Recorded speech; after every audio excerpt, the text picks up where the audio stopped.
Our New Testament lesson today is taken from Luke's Gospel, the 18th chapter, beginning with the 9th verse. You'll find it on page 1628 in your Pew Bible. Hear God's word for us.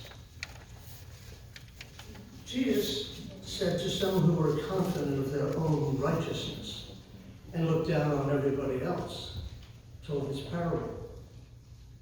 Two men went up to the temple to pray, one a Pharisee, the other a tax collector.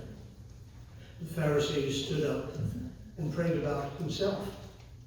God, I thank you that I'm not like other men, robbers, evildoers, adulterers, or even like this tax collector. I fast twice a week, give a tenth of all I get. But the tax collector stood at a distance. He would not even look up to heaven, but beat his breast and said, God, have mercy upon me, a sinner. I tell you, that this man, rather than the other, went home justified before God.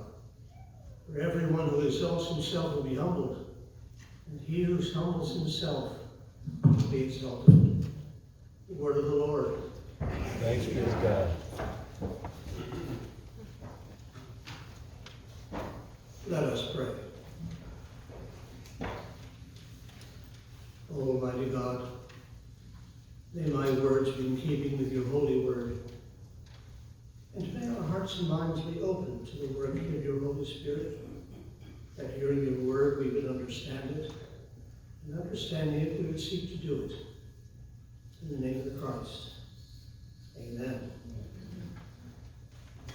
Today's New Testament story in Luke's Gospel is about a braggart and a beggar. One, the beggar, is seeking God's approval, while the other is seeking to be praised by other men. Now, the temple in Jerusalem was not only a site of worship and sacrifice, but it also was the location of those who wanted to have earnest prayer. As a matter of fact, the ordinary Jew was expected to pray 3 times a day, 9 o'clock, noon, and 3 o'clock. And so the temple was always bustling because that was a favorite place to gather. So among the crowd were 2 men, both there to worship God. Carefully surveying the crowd, the Pharisee makes sure that his fellow Pharisees in particular take note of what he was about to do. Now, not all of the Pharisees like to make a show of their piety, but this wasn't one of them. Undoubtedly, as his fellow Pharisees turned to focus on him nearby, those nearby looked in anticipation. He prepared a stance, smoothed out his robe, cleared his throat, double-checked to make sure everyone was watching, and then with a well-practiced voice, he began his public prayer. While it's a prayer, it's really something quite different. It's more like a self-written letter of reference to God and the audience, and that's how he sees them. The audience must be expecting a list of wonderful things that God has given this man. They must have been surprised for what he actually says. I thank you, God, that I am not like other men. Then he enumerates them. Robbers. The word he uses is not the word of someone who steals what doesn't belong to them. It means swindle, taken by deceit what belongs to others. And then he goes on. I'm not like evildoers, and immediately those around him immediately think of the law of Moses and keeping the commandments and all the rest. Then he was talking about religious lawbreakers. And then he said, and I thank you, I'm not an adulterer. Now that one didn't need any explanation either. And then, casting a sly look over by the rim of the crowd, deliberately set apart from others, the Pharisee said, or like that one over there, the tax collectors. I thank you I'm not like him. Now, how is it that a tax collector, who makes a pretty good living skimming money off of people who pay their taxes, became a beggar? Maybe an ill health. Could have been an injury, someone getting even for having been cheated. Well, whatever the reason, his circumstance was dire. I mean, look at it. Not only is he a tax collector who was despised, he was a beggar who was despised. He got the double whammy. So the Pharisee had chosen a familiar target, a target for comparison between that man and himself. The tax collector was resented by everyone because they had to cheat in order to earn a living. The Romans didn't pay them, but the Romans gave them tacit approval to take as much as they could in taxes and skim off the top. And they made a very good living. Instead, he and the Romans understood that's the way it had to be for him. But more than that, tax collectors were looked at as being traitors. They worked for the Roman government, the occupiers, the ones who kept them under their thumb. And for that, they were not just disrespected, they were just plain hated. And the tax collector was a pretty easy target. It sealed the Pharisee's argument. He said, well, I'm not like other men, and certainly not like him. Then he moved on to brag about the exemplary religious life that he knew would impress them. He says, I fast twice a week. Now that was far more than was required by religious law. And he assumed his listeners would be impressed by all of that, but he was on a roll now. And I give a tenth of all I get. They were impressed by that too, because while all Jews were expected to give a tithe of 10%, there were some things that were exempt. He was saying, I even give 10% of that stuff. Now, we don't know the reaction of the crowd. Probably oohs and ahs and nudges and boy, isn't he something? Yeah. They were impressed, most of them. But you know who wasn't impressed? God wasn't impressed. Not at all. That's why Jesus tells the story of the braggart and the beggar. It was the Pharisees who turned the crowd's attention to the beggar with this snide remark. Thank you for not making me a beggar like him. The beggar became Exhibit A. In that culture, did you pick it up in the lesson? The beating of the breast? That was a way that they had to show their remorse and their sorrow. And the text actually says he just couldn't stop beating his breast. He couldn't stop being so sorrowful because he felt in the eyes of God he was nothing. Well, but his words were not to the crowd. His words, in fact, were to God.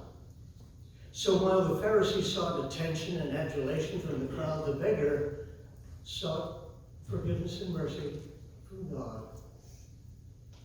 He was feeling unworthy before God. So much so that he was even reluctant to raise his eyes to heavens. You know, the Jews very often prayed with their eyes open, looking toward heaven. That's how the Pharisee did it, taking an occasional look at the crowd and making sure they were watching. But not the beggar. Didn't even have the heart to lift his eyes to heaven.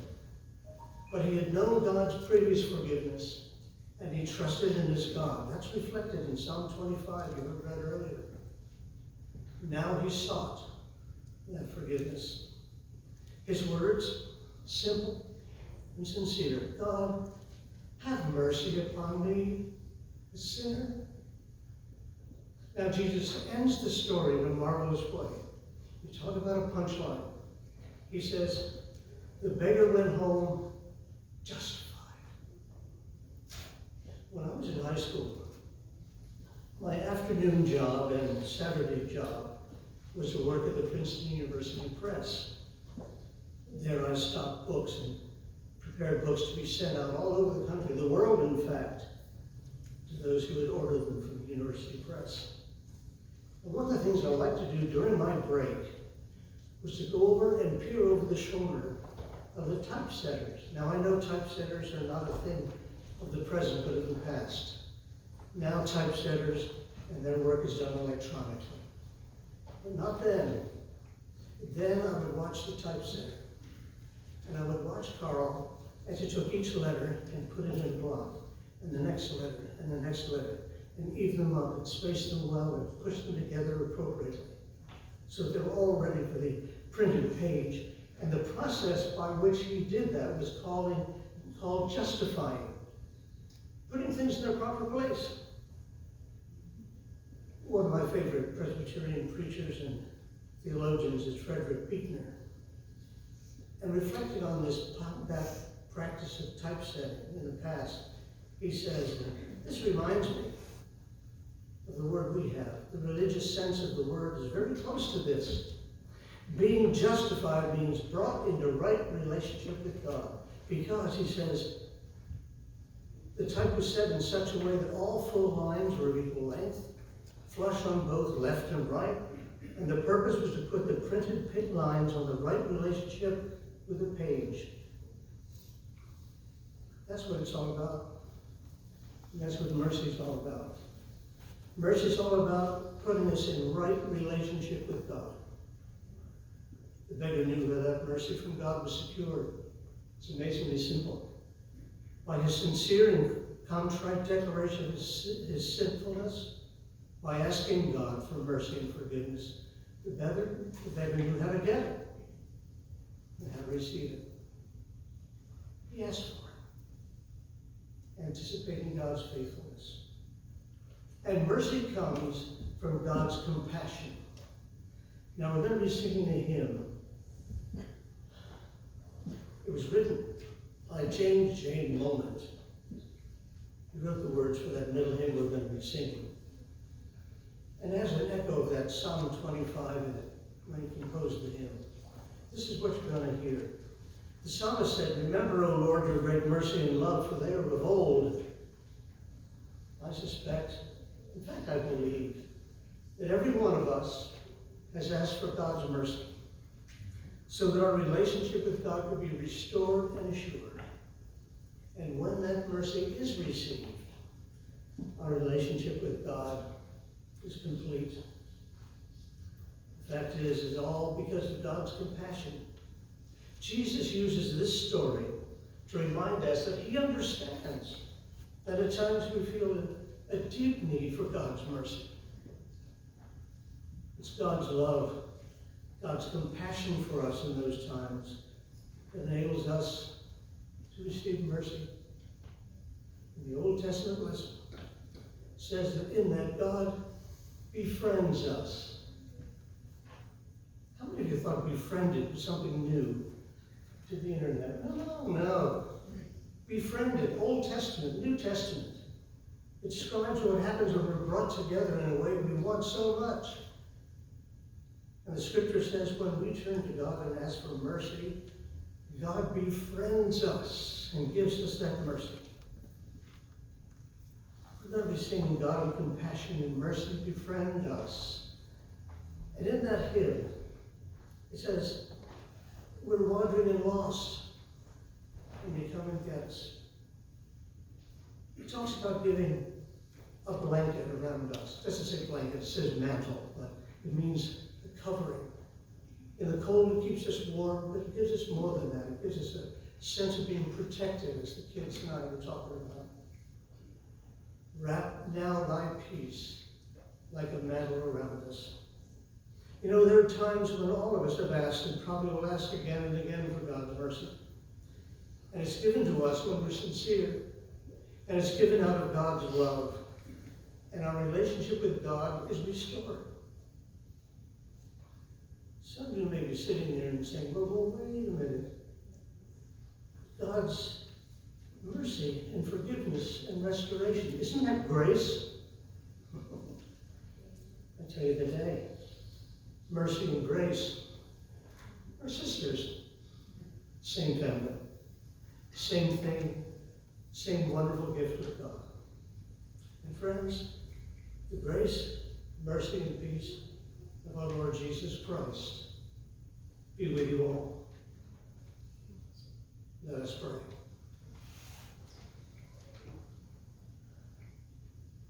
Lord, your love outdistances our sin,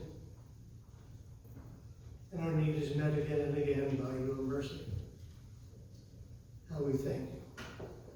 Have us identify it, give thanks for it, and live in it. In Jesus' name we pray. Amen.